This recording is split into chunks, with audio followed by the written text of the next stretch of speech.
பையனுக்கு உடம்பு சரியில்லன்னு ஹாஸ்பிட்டல் கூட்டிட்டு போனா, எனக்கு சீட்லயே உட்காந்துட்டு எப்படி வேடிக்கை பார்க்குறான் பாருங்க.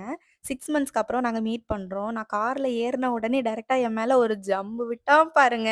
"சரிடா, உனக்கு என்ன வேணுமோ பண்ணிக்கடா" அப்படின்னு நானே விட்டுட்டேன். கொஞ்ச நேரத்துல அவனே அவனுக்கு சீட்டுக்கு போயிட்டான். அதாவது அது என்னோட சீட்டு. சென்னையில எங்களுக்கு ரொம்ப ட்ரஸ்டபிளான ஒரு டாக்டர் இருந்தாரு. எந்த பிரச்சனைனாலும் அவங்க கிட்ட தான் கூட்டிட்டு போவோம். இங்க ஊர்ல வந்ததுக்கு அப்புறமா யார்ட்ட கூட்டிட்டு போறதுன்னே எங்களுக்கு தெரியாமலே கொஞ்ச நாள் அப்படியே போயிருச்சு. இதுக்கு மேல விட்டா சரியாகாது. என்னோட ஃபியான்ஸேயும் சென்னையில இருந்து வந்தாச்சு. ஸோ இதுக்கு மேல விட்டா சரியாகாதுன்னு சொல்லிட்டு நானே Googleல தேடி இந்த வெட்ட கண்டுபிடிச்சேன். தென் ஃபேமிலிலயும் ஒருத்தவங்க கிட்ட கேட்டப்போ, அவங்களும் இங்கேயே தான் கூட்டிட்டு போவாங்க அப்படின்னு சொன்னதுனால, இங்கேயே நாங்க ஃபிக்ஸ் ஆயிட்டோம். ஆக்சுவலி முஃபாசாவ ஹாஸ்பிட்டல் கூட்டிட்டு போறதுக்கு ரீசன் என்னன்னா, பாஸ்ட் 1 மந்த்தா அவன் வந்துட்டு கொஞ்சம் டல்லாவே இருக்கான். பெருசா டயர்டாலாம் இல்ல. பட் சம்திங் வாஸ் ராங்ன்னு எங்களுக்கே ஃபீல் ஆயிட்டு இருந்துச்சு.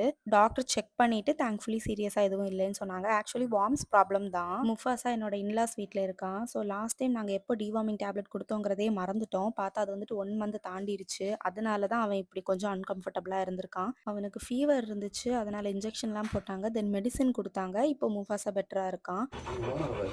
இங்க கண்ணு கறக்க சரி, சரி, சரி, சரி, சரி, சரி.